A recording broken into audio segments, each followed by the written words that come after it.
We're here in the 12th of July, Ardoyne, climax of the marching season. We're very apprehensive this year of what the outcome of this is going to be.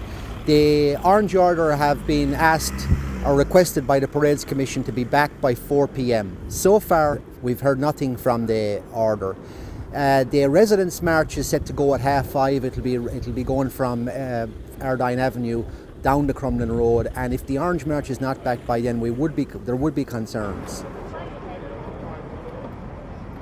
Joe, I've lived here all my life, really. I mean, I'm nearly 50, and I remember the parades when I was very, very, very young. I used to live about 1.5 miles from here, and the Orange Order every year, there were thousands of them, used to come down parts of the Crumlin Road, down to Cliftonville in and around where I lived.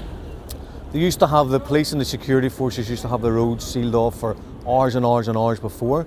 Like this is completely different. It's smaller numbers. It's not as inconvenient to the community as it was, but it's still wrong to have what's basically what a lot of people, and I agree with, is like a racist supremacist march through an area where it's not wanted. It seems to be illegitimate. The people who march in this parade wouldn't be in this area 364 days of the rest of the year. Why they're allowed to march down these roads, other than as an act of provocation, I can't really understand.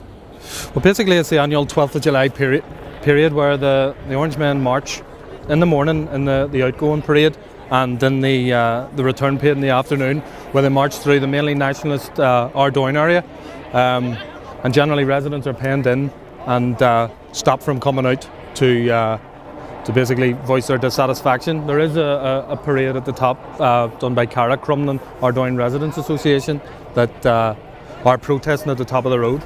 Well, it raises tensions within the area. You'll see people walking. Last night there wasn't a sinner to be seen in this road. Everybody was in the house. Maybe a few of the guys were in the bars, but a lot of people have left this part of North Belfast. They're on holiday.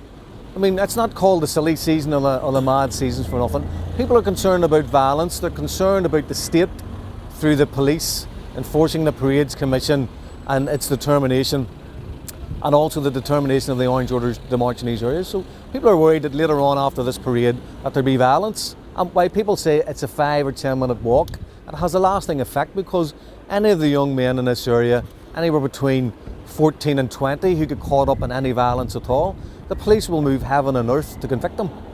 It's a massive impact. If you can see the entire shop fronts here, all the shutters are down, and the Ardoyne last night was a ghost town. A lot of people have left the area, but it's not just the short-term impact of the parade up the road, it's the long-term impact. When this violence occurs, it lasts for a number of days. It impacts on families. People get arrested, people get jailed, so it has a long-term effect, and that stays with people for the rest of their lives.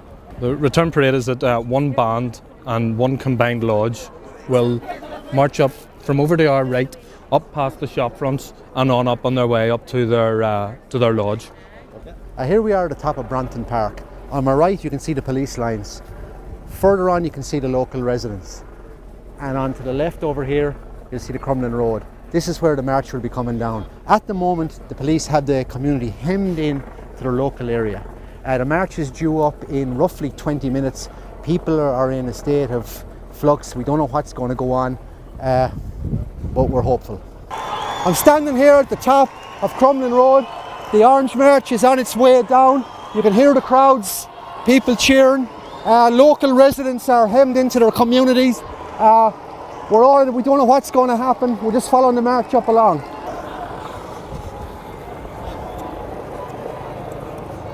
It's just 4 o'clock. The main march is coming up the Crumlin Road. You can see all the press. You can see the marchers. It's a very, very volatile situation. We're just coming up now to the top of the Ardoyne. The police have the local community completely hemmed in. There is no one on this road, only media.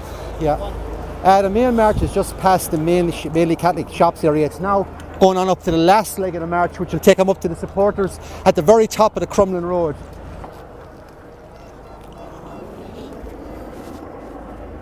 We're standing here at the top of the Crumlin Road where the Orange March has eventually got up. These are the local supporters. So far, touch wood, there has been no major trouble. It's 5 to 4, the main march has passed with no supporters and one band. They have just went to the top of the Crumlin Road. We're now heading down to see what the reaction will be. We're standing here on the top of Ardoyne Avenue. Behind me is Ardoyne Road, and this is Estoril Park, where the local residents are still hemmed in by the police. The main bulk of the Orange March has gone down, minus supporters. In roughly an hour, the GARC, which is the residents group's march, will be coming down here, hopefully out onto the Crumlin Road. At the moment, a water cannon is being brought in, as you can see from behind. It's going down to Brompton Park, where the locals are being penned in by the PSNI. Just here, they're coming now. We're just going straight down to Brompton Park. Independent observers will be going down to kick in where the GARC march takes off. We're just crossing the road there now. I'm standing here at the top of Tweddell Avenue. As you can see behind me, the main bulk of the loyalists are still waiting for their white line picket. On the other side, you have the residents who are still hemmed in by the police, and further up the road you can see it's still blocked with the loyalists still waiting. So we're waiting. What we're actually doing here now at the moment is we're waiting for the official GARC march to arrive. We don't know what's going to happen. The scene is very, very tense. There has been minor scuffles so far, and a water cannon was initially brought in by the police. So far it has not been used. Water cannon are now being brought in, as you can see.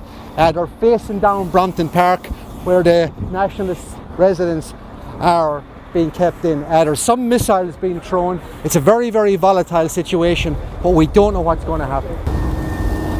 A car has been set on fire on the bottom of Brompton Park. We're just going around here now. Missiles and bottles are being thrown by the rioters. Robin, the cameraman, is going to come down with me here. There's a car actually on fire as I speak, right in front of the police lines. The police are pulling back from the top of Brompton Park. The local youths are following them up along.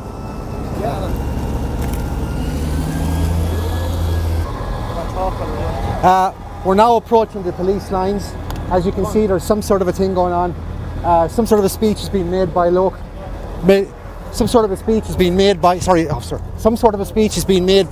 police seems to be holding their line.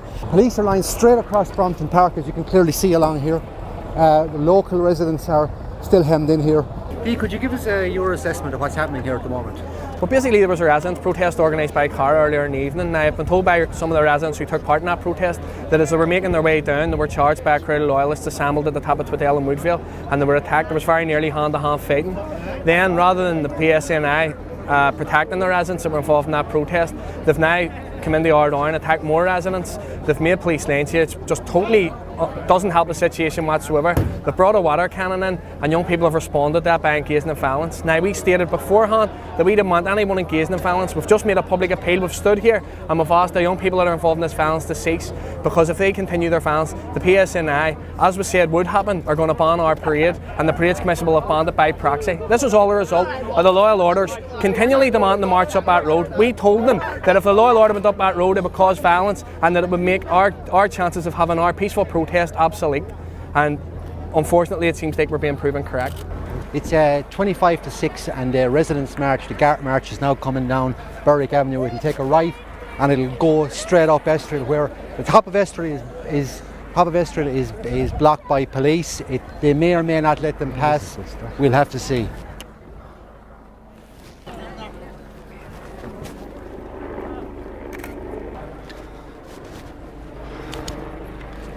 The residents don't know are they going to be allowed yet onto the road. The police have it blocked. It's a very volatile situation at the moment.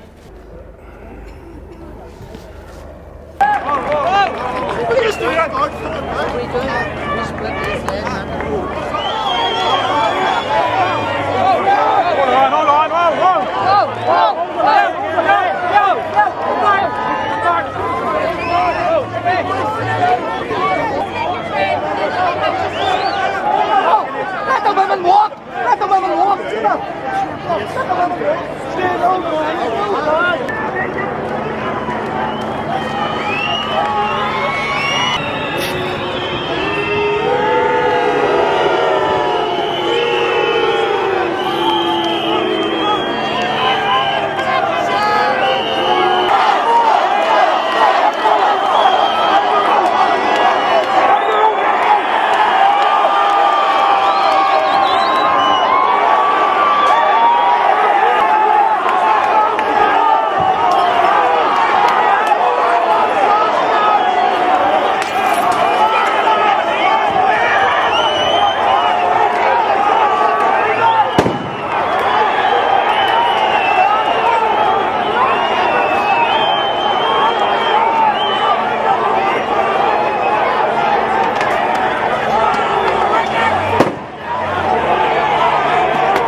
Police are now advancing towards the corner of Brompton Park, where they're going to try a pincer movement and pin their residents in further down on Brompton Park.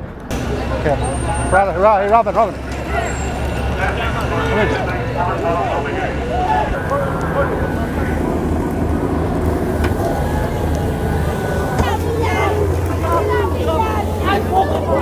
Go, run, you.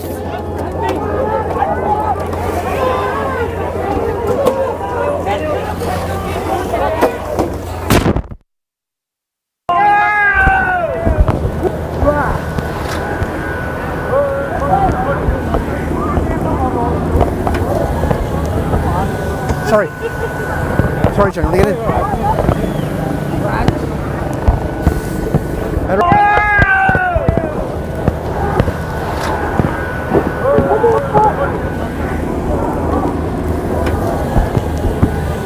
Sorry.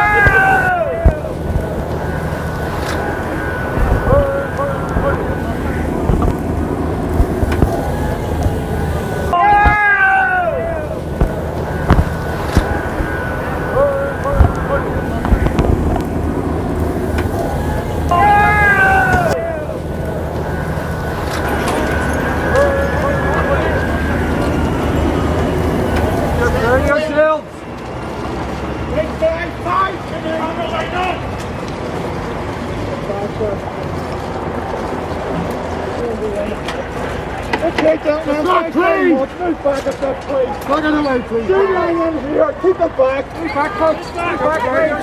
Move back, please! Move back,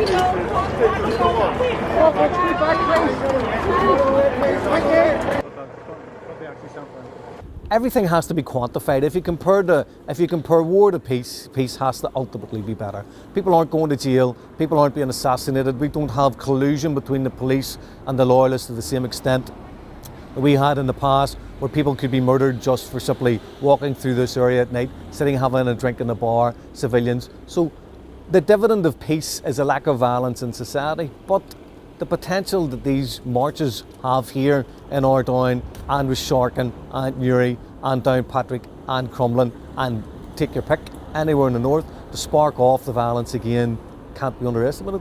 And the Orange Order's got to take responsibility for the violence that follows their parades.